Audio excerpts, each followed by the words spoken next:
আমাদের টপিকটা হচ্ছে স্থূলতা, এবং স্থূলতাটাকে দেখো আমাদের ইংরেজিতে বলা হচ্ছে অবিসিটি, রাইট? এই যে স্থূলতা যেটা, এটাকে আমরা সহজ ভাষায় যদি বলি তাহলে সেটা হচ্ছে আমাদের দেহের যেটা স্বাভাবিক ওজন সেটা হচ্ছে যদি 20%-এর বেশি ওজন হয়ে যায় তখন সেটাকে আমরা বলি কি বলতো, অবিসিটি বা স্থূলতা। তাহলে এই অবিসিটি বা স্থূলতার এটা ক নাম্বারের জন্য বেশ গুরুত্বপূর্ণ। কি বলছে? আদর্শ দৈহিক ওজনের 20% বা তার বেশি পরিমাণ মেদ যদি দেহে সঞ্চিত থাকে তখন তাকে বলা হচ্ছে স্থূলতা। তাহলে স্থূলতার জন্য কত পার্সেন্ট? মিনিমাম 20% ফ্যাট বা মেদ এটা থাকতে হবে আর কি। ওকে, 20% যখনই হবে বা তার বেশি হলে সেটাকে আমরা স্থূলতা বা অবেসিটি বলি। এখানে একটা কথা বলা হচ্ছে যে স্বাস্থ্য কাকে বলে, হেলথ কাকে বলে। দেখো, হেলথের অনেক বড় একটা সংজ্ঞা রয়েছে, বাট এখানে বাংলায় লিখে দেওয়া রয়েছে। আমাদের মেডিকেল সায়েন্সে হেলথের বহুত বড় একটা সংজ্ঞা আর কি। তো দেখো কি বলা রয়েছে, রোগ ব্যাধি বা অন্যান্য অস্বাভাবিক পরিস্থিতি মুক্ত শারীরিক, মানসিক এবং সামাজিক মঙ্গলকর অবস্থাকে বলা হচ্ছে স্বাস্থ্য। তাহলে এটাকে বলা হচ্ছে হেলথ। তাহলে রোগ ব্যাধি বা অন্যান্য অস্বাভাবিক পরিস্থিতি মুক্ত শারীরিক, মানসিক এবং সামাজিক অবস্থাকে বলা হচ্ছে স্বাস্থ্য। আর স্থূলতা কি? যখন দেহে মেদের পরিমাণ 20% বা তার বেশি হয়ে যায় তখন তাকে স্থূলতা বলে। আর এই স্থূলতাটাকে প্রকাশ করার জন্য আমরা বডি মাস ইন্ডেক্স, যেটাকে তোমরা পড়ে আসো BMI, বডি মাস ইন্ডেক্স, এই সূত্রটা বা এই সূচকটা আমরা ব্যবহার করি। এবং এই সূচকের মাঝখানে আমার মনে হয় যে তোমরা এখানে একটু দেখাও, এটা কিন্তু তোমাদের পরীক্ষাতে বেশ আসে। সেটা হচ্ছে BMI এর সূত্র দিয়ে ম্যাথ বের, মানে ম্যাথের যে মানগুলো থাকে সেটা বের করা। হয়তো বা তার হাইট দেওয়া থাকবে কত, ধরে রাখো, আমি একটু উচ্চারণ করবো 5 ফুট 7 ইঞ্চি হাইট, আর ওজন ধরে রাখো 70 কেজি। এখন বলবে যে এর BMI-টা তুমি বের করো। দেখো এখানে কিন্তু 5 ফিট 7 ইঞ্চি দেওয়া রয়েছে আর কি। ওকে, তোমাকে কিন্তু এখানে ক্যালকুলেটরের মাধ্যমে বলো বা এমনিতেই মুখে মুখে বলো, তোমাকে কিন্তু মিটারে কনভার্ট করতে হবে। কিসে কনভার্ট করতে হবে? মিটারে কনভার্ট করতে হবে। আসো, সেখানে কি বলা হচ্ছে BMI। দেখো উপরে কি দেওয়া হচ্ছে কেজি, মানে দেহের ওজন কেজি এককে, আর দেহের যে উচ্চতা হচ্ছে মিটার স্কোয়ার এককে। তাহলে এককটা কি দাঁড়াবে? Kg per metre square. তাহলে BMI এর এককটা কি দাঁড়াবে বলতো? Kg per metre square. তাহলে উপরে থাকবে আমাদের ওজন কেজি এককে, আর নিচে থাকবে ব্যক্তির উচ্চতা মিটার স্কোয়ার এককে। চলো এরপর দেখো BMI এর স্বাভাবিক মাত্রা। এবং এখন আমার BMI, যদি আমি আমার কথা বলি আর কি, আমার BMI এখন বর্তমানে অতিরিক্ত ওজনের দিকে চলে গেছে। আমার BMI এখন মোটামুটি 25.1, মানে একদম শুরু হয়ে গেছে অতিরিক্ত ওজন। তো এই জন্য জিম করতে হবে যাতে, বা শারীরিক পরিশ্রম করতে হবে যাতে করে BMI-টা যাতে অবশ্যই যে নর্মাল রেঞ্জ রয়েছে সেটার মধ্যে থাকে। বাচ্চাকালে কিন্তু বেশি স্কিনি ছিলাম। বাচ্চাকালে ধরে রাখো যে অনেক কি বলা যায় যে আন্ডারওয়েটে ছিলাম আর কি, তাই না? এরপরে খাওয়া দাওয়া করে মনে হয় একটু মোটা হয়েছে, নর্মাল BMI হয়েছে। এখন আবার দেখি যে ওভারওয়েটের দিকে চলে যাচ্ছি। মনে রেখো একটা কথা, ওভারওয়েট কিন্তু ওবিসিটি না। ওভারওয়েট কিন্তু ওবিসিটি না, এখানে কিন্তু ভুল হয়ে যায়। যাদের BMI 25 থেকে শুরু করে 29.99, তারা অতিরিক্ত ওজন বা ওভারওয়েট, নট অবেজ। অবেজ না, কিন্তু তারা অবেজ হবে কত থেকে বলো তো? 30 থেকে শুরু করে যতদূর যাচ্ছে আর কি। চলো এখানে একটা কথা বলা রয়েছে আর কি। দেখো, একজন স্বাভাবিক মানুষের BMI এর বিস্তৃতি হলো কত? 18.5 থেকে 24.99। এটাকে বলা হচ্ছে নর্মাল BMI। এই মান 25 বা তার চেয়ে বেশি হয়ে গেলে স্থূলতা বা মোটা বলা যাবে। তাহলে এই যে খেয়াল করি, এটাতে অতিরিক্ত ওজন মানে আমাদের ওভারওয়েটের এটা কিন্তু খুবই বেশি আসছে। তাহলে বলে BMI কত? 25 থেকে শুরু করে কত? 29.99। চলো ভাই এরপরের দিকে আমরা একটু চলে যাই। আচ্ছা, এখানে এটা দেখো, এটাতে স্বাভাবিক BMI দেওয়া রয়েছে কত? 18.5 থেকে 24.99। এখানে দেখো 25 থেকে শুরু করে 29.99, একই রেঞ্জে, মানে তোমার 4.99 করে বৃদ্ধি পাচ্ছে। তারপর দেখো স্থূলতার প্রথম স্তর 30 থেকে শুরু করে 34.99, স্থূলতার দ্বিতীয় স্তর 35 থেকে শুরু করে 39.99, আর স্থূলতার তৃতীয় স্তরে BMI কত? 40+। এবং এই যে মানুষটা দেখো, আমার মিনিমাম এটা যদি আমি হই, আমার মিনিমাম এটা 2-2.5 গুণের মতো। এটাকে বলা হয় মরবিড স্থূলতা। কি স্থূলতা? Morbid obesity. মরবিড মানে কি জানো? মানে মৃতপ্রায় অবস্থা, মানে মারা যাবে এরকম একটা অবস্থা, বিভৎস অবস্থা, বাজে একটা অবস্থা। ওকে, চলো আমরা তাহলে এই জায়গাটাতে একটু যাই আর কি, দেখি। সেটা হচ্ছে আমরা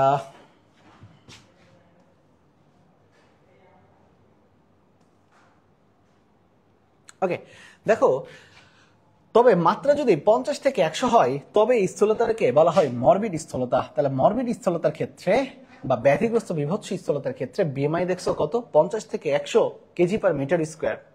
চলো এখন আমাদের এই একটা ছক দেওয়া রয়েছে। এই ছকটা কিন্তু MCQ এর জন্য খুবই গুরুত্বপূর্ণ। ভুল করা যাওয়ার কোনো সুযোগ নেই। দেখো বিএমআই এর কথা বলছে, 18.5 কেজি পার মিটার স্কোয়ার যদি কম হয় তখন সেটাকে আমরা বলবো আন্ডারওয়েট। যখন 18.5 থেকে শুরু করে 24.99 থাকবে তখন এটাকে আমরা বলবো নর্মাল ওয়েট। 24.99 মানে 25 বা তার বেশি হয়ে গেলে সেটাকে আমরা বলি স্থূলতা। না, এটা স্থূলতা বলা যাবে না, এটাকে বলা হবে ওভারওয়েট। তাহলে 25 থেকে শুরু করে 29.99 এটা হচ্ছে ওভারওয়েট, যেটা এখন মনে হইতেছে আমার এই অবস্থা। এরপর দেখো প্রথম শ্রেণীর স্থূলতা এখন বলা যাবে 30 থেকে শুরু করে 39.99, 35 থেকে শুরু করে 39.99 এবং 40-এর যদি বেশি কেজি পার মিটার স্কয়ার হয় তখন সেটাকে বলা হচ্ছে তৃতীয় শ্রেণীর স্থূলতা। তোমাদের পরীক্ষাতে প্রশ্ন দিয়ে দেয় মন্টু এবং ঝন্টু যাচ্ছে, মন্টুর ধরে রাখো বিএমআই কত 17 আর ঝন্টুর বিএমআই হতেছে 22, তাহলে এদের বিএমআই ব্যাখ্যা করো। তাহলে মন্টুর যেটা যেহেতু 17 হলে সেটা আন্ডারওয়েট, তাই না? আর যেটা ঝন্টু 22 তার মানে এটা হচ্ছে নর্মাল বিএমআই। এরপরে এখান থেকে দিয়ে দিবে কি যে মানে স্থূলতার প্রতিরোধে কি কি ব্যবস্থা গ্রহণ করা যেতে পারে, এই ধরনের প্রশ্ন দিবে আর কি তোমাদের। চলো, এই যে আমাদের বলা হয় না যে যখন ভুঁড়ি বেড়ে যায় পেটে, অনেক ক্ষেত্রে ভুঁড়ি কমানোর একটা ট্রিটমেন্ট প্রোটোকল থাকে আর কি, মানে মেদ কমানোর ট্রিটমেন্ট প্রোটোকল, মেদ কেটে ফেলা হয়, এটাকে বলা হয় কিন্তু ব্যারিয়াট্রিক্স।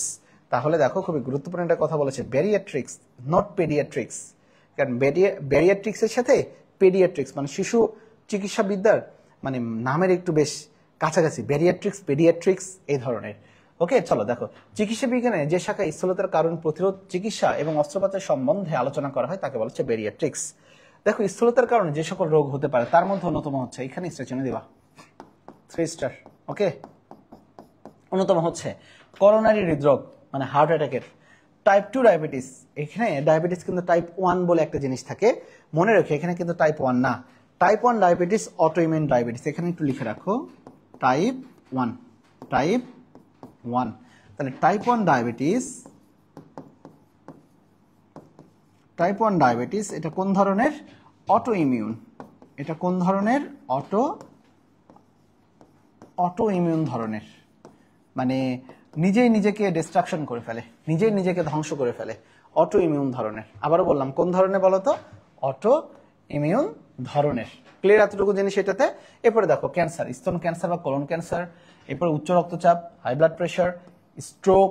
ওকে, স্ট্রোক কিন্তু সবসময় হবে কোথায়? মস্তিষ্কে হবে। ওকে, এরপরে দেখো যকৃত এবং পিত্তথলির অসুখ, স্লিপ অ্যাপনিয়া, ঘুমের মধ্যে মনে হবে যে কি দম বন্ধ হয়ে আসতেছে, কেউ বুকের উপরে পাড়া দিয়ে তোমাকে মেরে ফেলতেছে, এই ধরনের। অস্ট্রো আর্থ্রাইটিস মানে গিটেবাত বা বাত ব্যথা, আর্থ্রাইটিস এবং বন্ধ্যাত্ব বা ইনফার্টিলিটি, অর্থাৎ মোটা মেয়েদের ক্ষেত্রে বাচ্চা হতে চায় না আর কি এটাতে। ওকে,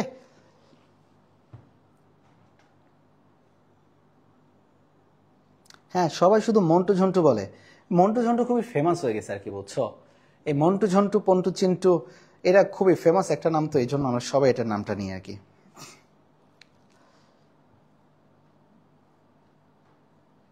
আচ্ছা, ফোনে লাইভ করছেন? হ্যাঁ আমি ফোনে লাইভ করছি, আমাদের ক্যামেরাটা মানে আমার কাছে একটু হ্যাসেল লাগে আর কি, বুঝছো? হ্যাসেল লাগে বলতে ক্যামেরা থেকে লাইভ স্ট্রিমিং করে আবার ল্যাপটপে নাও, এই জন্য আর কি আমি ফোনেই বেশ কমফোর্ট ফিল করি আর কি। ক্যামেরা আছে আর কি আমাদের। চলো তাহলে দেখো যে সকল কারণে মানে স্থূলতার কারণে কি কি রোগ হইতে পারে, ভুল যাবে কোথায়? সবকিছু ঠিক আছে, টাইপ 2 ডায়াবেটিসের ওইখানে তোমাকে পরীক্ষাতে দিয়ে দেবে টাইপ 1 ডায়াবেটিস।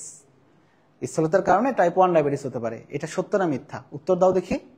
অবশ্যই মিথ্যা, কারণ টাইপ 2 ডায়াবেটিস এটা আমাদের লাইফস্টাইলের মডিফিকেশনের কারণে হয়, যে যেমন সারাদিন বসে থেকে খাওয়া দাওয়া করি মোটা হয়ে যাব। আর টাইপ 1 যেটা এটা কিন্তু অটো ইমিউন, অটো ইমিউন মানে নিজের দেহই ইনসুলিনকে প্রতিহত করে আর কি। এরপরে দেখে চলো স্থূলতার কারণ, বহুত কারণ রয়েছে, এই কারণগুলো শুধু রিডিং পড়া। এর মধ্যে দেখো জিনগত, অনেক মানুষ আছে না যে এক ফোঁটাও খায় না বা এক গ্লাস পানি খাইলেও দেখে মোটা হয়ে যায়, এটা হচ্ছে জিনগত 80%। ইম্পর্টেন্ট পারিবারিক জীবনযাত্রা, জীবনযাত্রা এখন ফল শাকসবজিও খায় নাকি খায় না এটার উপর ডিপেন্ড করে। ও সবসময় অ্যালকোহল বা দামি রেস্তোরাঁয় ডেজার্ট বিভিন্ন জিনিস যদি খাই তাহলে তো মোটা হবে আর কি। তারপরে দেখো আবেগ, বেশি আবেগ থাকা যাবে না, বুঝছো? আবেগ থাকলে মানুষ মোটা হয়ে যায় আর কি।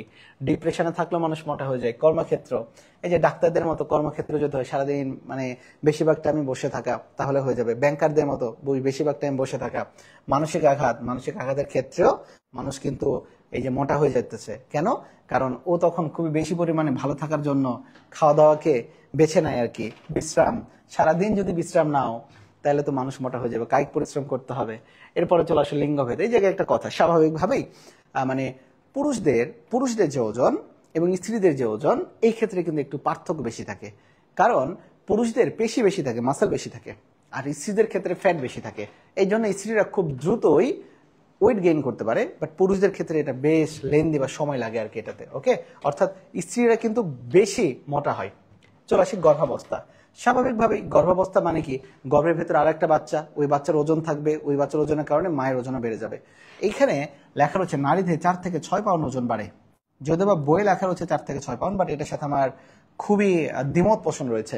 এই জায়গায় মিনিমাম এখানে বাড়া উচিত 10 পাউন্ড, 10 থেকে 12 পাউন্ড, 10 থেকে 12 পাউন্ড। কারণ একটা বাচ্চার ওজন তো মানে একটু যদি ভালো বাচ্চা হয় তাহলে তো মানে মিনিমাম 2500 গ্রাম বা 2.5 কেজি হবে। 2.5 কেজি বলতে আমার প্রায় 6 পাউন্ডের কাছাকাছি চলে যাচ্ছে, তাই না?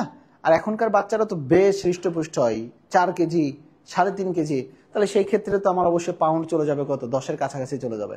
বাট আজমল স্যার বই এখানে লিখছে 4 থেকে 6 পাউন্ড, কিছু করার নাই, গর্ভাবস্থায় 4 থেকে 6 পাউন্ড বেড়ে যায়। আবার একটা কথা, গর্ভাবস্থার ক্ষেত্রে তো মেয়েদের পায়ে পানি জমে, মানে দেহে পানি জমে, ইডিমা হয়। পানি জমার কারণে তার ওজন তো আরো বেড়ে যায়। সো আমি জানেন এটা কোন সেন্সে সার দিচ্ছেন, বাট কিছু করার নাই। চলো, নিদ্রাহীনতা। রাতে 6 ঘন্টার কম ঘুমালে হরমোনজনিত কারণে ক্ষুধা বেড়ে যায়, ফলে আমাদের স্থূলতা বাড়ে। আবার আলিম স্যারের বই অনুসারে 6 ঘন্টা জায়গায় দাঁড় হচ্ছে 7 ঘন্টা। তাহলে আলিম স্যারের বই অনুসারে কত ঘন্টা? 7 ঘন্টার কথা বলা রয়েছে। তাহলে যদিও বা আমাদের ঘুমের মানে সবচেয়ে বেস্ট টাইম স্লট কতটুকু বা কত ঘন্টা, মনে রেখো এটা হচ্ছে 8 ঘন্টা। কয় ঘন্টা? 8 ঘন্টা। 8 ঘন্টা হচ্ছে সবচেয়ে বেস্ট। ওকে, এইটা। চলো আসো, শিক্ষার অভাব হইলে কি হবে? ও সবসময় জাঙ্ক ফুড খাবে, ফাস্ট ফুড খাবে ইত্যাদি। অসুখ, এটা একটা কারণে কিন্তু হয়, এবং মেয়েদের ক্ষেত্রে এটা খুবই গুরুত্বপূর্ণ। এটাকে আমরা বলি পিসিওএস, পলিসিস্টিক ওভারিয়ান সিনড্রোম। তাহলে এইটা হইলে মেয়েরা কিন্তু মোটা হয়ে যায়, এবং এটা ওভারে মানে ডিম্বাশয়ের সিস্ট তৈরি হয়, ছোট ছোট গুটি তৈরি হয়, এটার কারণে মেয়েরা মোটা হয়ে যায়। এবং আরেকটা গুরুত্বপূর্ণ জিনিসকে জানো, এই পিসিওএস যদি হয় তাহলে সেই মহিলার সবচেয়ে মানে কার্যকরী ঔষধ কোনটা? তার ওয়েট কমানো। যে কোনোভাবে তার ওয়েট কমানো হচ্ছে তার সবচেয়ে বড় কার্যকরী ঔষধ। তাহলে দেখো, পিসিওএস বা পলিসিস্টিক ওভারিয়ান সিনড্রোম হলে স্থূলতা দেখা যেতে পারে। কুশিং সিনড্রোম যদি হয় তাহলে স্থূলতা দেখা দিতে পারে। আরেকটা জিনিস দেখো, হাইপোথাইরয়েডিজম, এখানে কিন্তু ভুল হয়। এই হাইপোর জায়গায় কিন্তু অনেকে হাইপার থাইরয়েডিজম দিতে পারে। হাইপার মানে বেশি, তখন তোমার মনে হবে এই হাইপার দিচ্ছে তাহলে এখানে তো ওজনও বাড়বে বেশি। ব্যাপারটা কিন্তু এরকম না। হাইপোথাইরয়েডিজম, নাম কিন্তু হাইপো, নট হাইপার। হাইপোথাইরয়েডিজম ওজন বাড়ায়, হাইপোথাইরয়েডিজম ওজন বাড়ায়। পরীক্ষার খাতে তোমাকে পাজল করার জন্য এখানে দিয়ে দেবে হাইপার থাইরয়েডিজম। ওকে, হাইপার কিন্তু হবে না। তাহলে দেখো, দুটো জায়গায় পরিবর্তন হচ্ছে। একটা হচ্ছে ওই যে টাইপ 1 ডায়াবেটিস দিতে পারে, আর এইখানে দিতে পারে হাইপোর জায়গায় হাইপার দিতে পারে। তাহলে এই দুইটা জায়গায় একটু মনে রেখো আর কি, এটা হাইপোথাইরয়েডিজম হবে আর কি। চলো, এরপরে কত ঔষধ। First of all anti depression, মানে যারা মূলত ডিপ্রেশনে থাকে, ঘুমের ওষুধ যেটাকে বলি, সেটা জন্মবিরতিকরণ পিল যদি খাওয়া হয় সেই ক্ষেত্রে।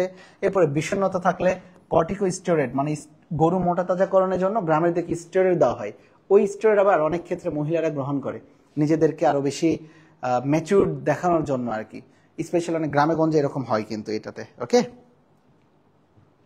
চলো। এছাড়াও ইনসুলিন এবং ডায়াবেটিক প্রতিষেধক ওষুধও কিছুটা স্থূলতা সৃষ্টি করে। দেখো, স্থূলতার কারণে স্বাস্থ্যগত সমস্যা। ফার্স্ট অফ অল গড়ায়ু কমে যায়। কত বছর? 6 থেকে 7 বছর। গবেষণায় দেখা গেছে অতিমাত্রা স্থূলতার কারণে আয়ুষ্কাল কত বছর কমে যাচ্ছে? 10 বছর কমে যায়। আচ্ছা, ইত্যাদি মাত্রা বেড়ে যাচ্ছে, ইনসুলিনের হ্রাস কমে যাচ্ছে, আমরা জানি। এখানে এমসিকিউর জন্য দেখো, অতিরিক্ত মেদের কারণে পুরুষদের 64 ভাগ আর মেয়েদের 77 ভাগ ডায়াবেটিস হওয়ার সম্ভাবনা থাকে। এই জন্য দেখবা স্ত্রীদের ডায়াবেটিস হওয়ার সম্ভাবনা বেশি, কত পার্সেন্ট? 77%, আর পুরুষদের কত? 64%। কারণ কি? পুরুষরা কাজ করে, একটু হইলেও তাদের কায়িক পরিশ্রম থাকে, মহিলারা বাসে বেশিরভাগ টাইমে বসে থাকে আর কি। চলো, স্থূলতার কারণে মানুষ বিভিন্ন রোগে আক্রান্ত হয়। কি কি রোগ হইতে পারে? হার্ট ডিজিজ, মানে মায়োকার্ডিয়াল ইনফার্কশন হতে পারে, মানে যেটাকে হার্ট অ্যাটাক বলতেছে আর কি আমরা, এবং এটাকে আমরা বলি কিন্তু এমআই, মায়োকার্ডিয়াল ইনফার্কশন। এরপরে দেখো, হার্ট ফেলিয়ার হতে পারে, গর্ভাবস্থার জটিলতা হতে পারে। গর্ভাবস্থার জটিলতা বলতে কি কি বুঝি? এক্ল্যাম্পসিয়া থাকতে পারে, প্রি এক্ল্যাম্পসিয়া থাকতে পারে ইত্যাদি আর কি। অ্যাব্রাপশিও প্ল্যাসেন্টা হতে পারে, তাই না? আচ্ছা, এরপর দেখো, ঋতুস্রাব জনিত অসুস্থতা, ওকে, মানে পিরিয়ড জনিত অসুস্থতা, বন্ধ্যাত্ব, স্টেরিলিটি, বিভিন্ন ধরনের ক্যান্সার, অস্টিওআর্থ্রাইটিস মানে হচ্ছে বাত ব্যথা, টাইপ 2 ডায়াবেটিস, শ্বাস প্রশ্বাসের জটিলতা। খেয়াল করে দেখি, এখানে কিন্তু টাইপ 2 এর কথা বলছে, তাহলে টাইপ 2 কিন্তু স্থূলতার সাথে সম্পর্কিত, টাইপ 1 নয়। আবার স্থূলতার সাথে সম্পর্ক কিন্তু হাইপোথাইরয়েডিজম। এই যে দেখো, হাইপোথাইরয়েডিজম, নট হাইপার। হাইপার চলবে না, হাইপার নাই।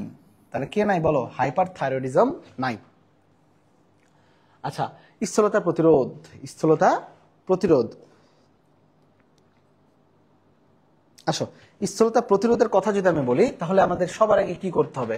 সুষম খাবার খেতে হবে, ব্যায়াম করতে হবে, নিজেকে সবসময় ফিট রাখতে হবে, যাতে করে আমাদের হার্টের রোগ টোগ যাতে আবার কম হয়। স্বাস্থ্যসম্মত খাবার গ্রহণ করতে হবে, নিয়মিত ব্যায়াম। এখানে দেওয়া হচ্ছে প্রতিদিন কতটুকু একটানা হাঁটতে হবে, 25 থেকে 30 মিনিট, 25 থেকে 30 মিনিট ইনশাল্লাহ আজকে হাঁটবো আর কি। এরপরে দেখো স্বাস্থ্যসম্মত খাবার, বেশি ফাইবারযুক্ত খাবার খেতে হবে আর কি আমাদের, ওকে। এবং দানাযুক্ত খাবার, যেমন দেখো লেখা রয়েছে দানাযুক্ত খাবার বা হোল গ্রেইন খাবার খেতে হবে। কিন্তু রিফাইন্ড ফুড, কোন ধরনের ফুড? মিহি গুঁড়া করা বা রিফাইন্ড ফুড খাওয়া যাবে না, খাওয়া যাবে না। রিফাইন্ড ফুড খেলে আমাদের মোটা হয়ে যাওয়ার সম্ভাবনা বেশি থাকে। আমরা যেটা নেবো সেটা হচ্ছে ন্যাচারাল ফাইবার নেব। ন্যাচারাল ফাইবার মানে আঁশ জাতীয় খাবার অথবা দানাযুক্ত খাবার, যেমন গম ইত্যাদি। চলো এরপর দেখো খাদ্য নিয়ন্ত্রণ, চর্বিযুক্ত খাবার, মিষ্টি সমৃদ্ধ আহার গ্রহণ নিয়ন্ত্রণে রাখতে হবে, অ্যালকোহল গ্রহণ নিষিদ্ধ করতে হবে। লোভনীয় খাবার পরিহার, ফাস্ট ফুড বা জাঙ্ক ফুড যেগুলো থাকে সেটা। দেহের ওজন নিয়মিত পর্যবেক্ষণ করা। এরপর দেখো ফল এবং সবজি আহার, ওকে। এরপরে দেখো অব্যাহতি প্রয়াসী হওয়া, মানে এটা কি? আমি যে আজকে ধরে রাখো জিম করবো বাট কালকে আবার জিম ছেড়ে দেবো, ব্যাপারটা এরকম না। এটাকে অবশ্যই অব্যাহত রাখতে হবে আর কি, চলমান রাখতে হবে। এরপরে বিনোদন, সারাদিন মোবাইল রিলস না দেখা যদি মাঠে একটু খেলাধুলা করো, ঘুরে আসো, তাহলে তো তুমি একটু চিকন হয়ে যাবা, তাই না? এবারে দেখো কিটোজেনিক ডায়েট, এইটা পরীক্ষাতে আসে, দারুণ জিনিস। ওই যে জাহাঙ্গীর কবির নামক একজন ডাক্তার আছে আর কি, বুঝছো, উনি নাকি কিটো ডায়েট দেয়। কিটো ডায়েট দিলে মানুষ নাকি এমনি মানে মোটা দিকে চিকন হইতেছে। তো যে হোক, এগুলো নাওফা গল্প না করি। কিটো ডায়েট বলতে কি বুঝি? নিম্ন শর্করা ও চর্বিযুক্ত খাবার। কতবার যে আসছে এই জায়গাটা। তাহলে কিটো ডায়েট বলতে কি বোঝাচ্ছি বলতো? নিম্ন শর্করা এবং চর্বিযুক্ত খাবার। নিম্ন শর্করা এবং নিম্ন চর্বিযুক্ত খাবারকে বলা হচ্ছে কিটোজেনিক ডায়েট। তাহলে এখানে অবশ্যই কিটোজেনিক ডায়েটে কিন্তু কার্বোহাইড্রেট কম থাকতে হবে। কি কম থাকতে হবে? কার্বোহাইড্রেট কম থাকতে হবে। চলো ওষুধ সেবন, কিছু কিছু ওষুধ খেয়ে আমরা ক্ষুধাটাকে নিবারণ করতে পারি এবং স্থূলতাটাকেও প্রতিরোধ করতে পারি। যেমন দেখো লেখা রয়েছে অর্লিস্ট্যাট, ফেন্টারমাইন এবং লোকাসেরিন। তাহলে দেখো কি কি বলছে? অর্লিস্ট্যাট, ফেন্টারমাইন, লোকাসেরিন, অর্থাৎ OPL, OPL, অর্লিস্ট্যাট, ফেন্টারমাইন আর লোকাসেরিন। অর্লিস্ট্যাট, ফেন্টারমাইন, লোকাসেরিন। আমার সাথে সাথে বলো তো, OPL, অর্লিস্ট্যাট, ফেন্টারমাইন, লোকাসেরিন। অর্লিস্ট্যাট, ফেন্টারমাইন, লোকাসেরিন, ওকে। আচ্ছা ঠিক আছে, এরপরের দিকে চলে আসে হরমোনের ব্যবহার। জিআই, জিআই হরমোন মানে হচ্ছে gastro intestinal hormone. Gastro intestinal hormone, এটা মূলত ম্যাজিক বুলেটের মতো কাজ করে। তাহলে প্রশ্ন আসে অনেক ক্ষেত্রে, এই যে গ্যাস্ট্রো ইন্টেস্টিনাল হরমোন ব্যবহার করে এরা কিসের মতো কাজ করে? এরা মূলত ম্যাজিক বুলেটের মতো কাজ করে। কিসের মতো কাজ করে? ম্যাজিক বুলেটের মতো কাজ করে। এটা ক্ষুধাকে হ্রাস করতে সহায়তা করে, অর্থাৎ মানুষের ক্ষুধা কম লাগে, অর্থাৎ মানুষ দ্রুত চিকন হয়ে যায়। ব্যারিয়াট্রিক সার্জারি মানে ওই যে ভুঁড়ি কাটার যে সার্জারি, এটা কয়েকটা ধাপ রয়েছে যাতে করে ইনফেকশন যাতে কম হয়। ল্যাপারোস্কোপি করা যেতে পারে, গ্যাস্ট্রিক বাইপাস সার্জারি করতে পারে, গ্যাস্ট্রিক স্লিভ সার্জারি করতে পারে ইত্যাদি ব্যারিয়াট্রিক সার্জারির অন্তর্ভুক্ত। ব্যারিয়াট্রিক সার্জারির অন্তর্ভুক্ত। ল্যাপারোস্কোপি মানে পেটে ছোট ছোট 3টা বা 4টা ফুটা করে, ওকে। এরপরে দেখো বাইপাস সার্জারি, এরপরে দেখো লেখা হচ্ছে গ্যাস্ট্রিক স্লিভ সার্জারি। তাহলে এই ছিল মূলত আজকে। ভিডিও বেঁধে বেঁধে যাচ্ছে, আমার মনে হয় যে পরবর্তীতে ঠিক হয়ে যাবে আর কি, বুঝছো। এই ছিল মূলত আজকে এটা। আর এর সাথে সাথে আমরা তোমাদের একটা জিনিস করি, সেটা হচ্ছে দেখো আমাদের এখানে মূলত আজমল স্যারের কিছু ইনফরমেশন আমি তোমাদেরকে দিই, এটা তোমাদের একটু বেশ সুবিধা হবে। আজমল স্যারের ইনফরমেশনটা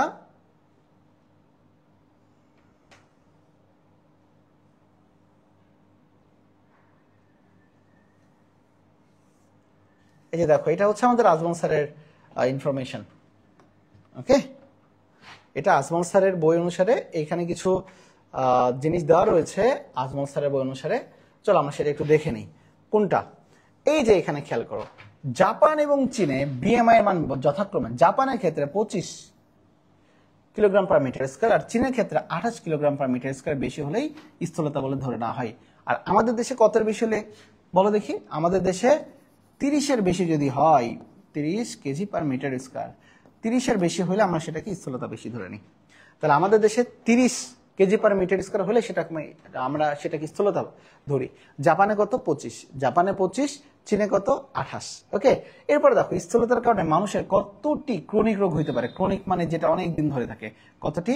60 বা 60টি। তাহলে এটা একটা গুরুত্বপূর্ণ জিনিস, 60 বা 60টি। আর এখানে লেখা রয়েছে দেখো গিটবাত, ওই যে অস্ট্রো আর্থাইটিস, একই জিনিস আর কি। চলো এখানে একটা গুরুত্বপূর্ণ জিনিস তোমাদেরকে বলে আর কি, স্থূলতা বিশ্বব্যাপী মানুষের মৃত্যুর একটা প্রতিরোধযোগ্য সমস্যা হিসেবে বিবেচিত হয়েছে। যুক্তরাষ্ট্রে স্থূলতার কারণে বিভিন্ন রোগে আক্রান্ত হয়েছে বছরে 1.5 লাখ থেকে 3.5 লক্ষ মানুষ, মানে 1.5 লাখ থেকে 3.6 লাখ মানুষ আক্রান্ত হয়ে মারা যায়। আর ইউরোপের সংখ্যা কত? 10 লক্ষ। জাস্ট এমসিকিউর জন্য আর কি। এখন এটাও দেওয়া হচ্ছে 64-70%। আচ্ছা ওকে, স্থূলতার কর্মদিবস কাজ করে। আচ্ছা লাগতেছে না আর কি আমাদের এখানে অতিরিক্ত খাদ্য, আমাদের এখানে গুরুত্বপূর্ণ খুব বেশি আমাদের লাইন নাই। এখন চলো আসো যে অসুখজনিত একটা কাহিনী।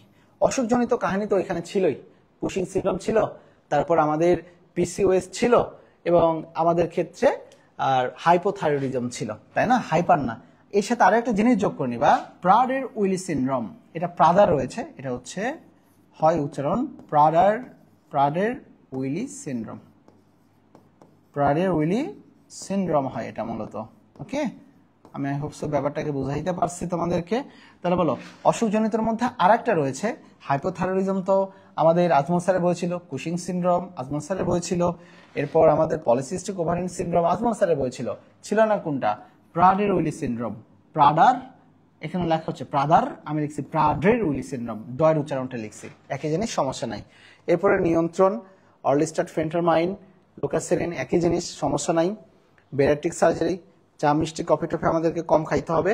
এইখানে দেখো স্থূলতার কারণ দিয়ে একটা জাস্ট একটা ছবি দেওয়া আছে, দেখছো ছোট্ট একটা বাবু, কি কি কারণে? খাদ্যাবস্থার, জীবনযাত্রার প্রণালী, শিক্ষার অভাব, গর্ভধারণ, নিদ্রাহীনতা, ওষুধ সেবন, স্বাস্থ্যগত এবং জিনগত সমস্যা, মানে অসুখজনিত কারণ ইত্যাদি কারণে হইতে পারে। আর স্থূলতার প্রতিরোধ কি দেখো, এই যে খাদ্য গ্রহণ, মানে খাদ্য নিয়ন্ত্রণ ও ব্যায়াম, ওষুধ সেবন, জিআই হরমোন, গ্যাস্ট্রিক বেলুনের ব্যবহার, বেরিয়াট্রিক সার্জারি, চর্বিযুক্ত খাদ্য পরিহার, ফল এবং সবজি আহার করা, চিনিযুক্ত খাবার পরিহার করা, সঠিক বিনোদন, মনের ইচ্ছা ও সচেতনতা, সুষম খাদ্য গ্রহণ, কিটোজেনিক ডায়েট। একটু আগে আমি বলছি কিটোজেনিক ডায়েট মানে কি বলতো?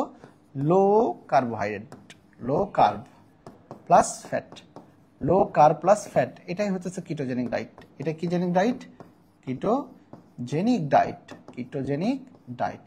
তাহলে বলো কিটোজেনিক ডায়েট বলতে আমরা কি বুঝবো বলো তো? লো কার্ব মানে carbohydrate plus fat, carbohydrate plus fat. ওকে,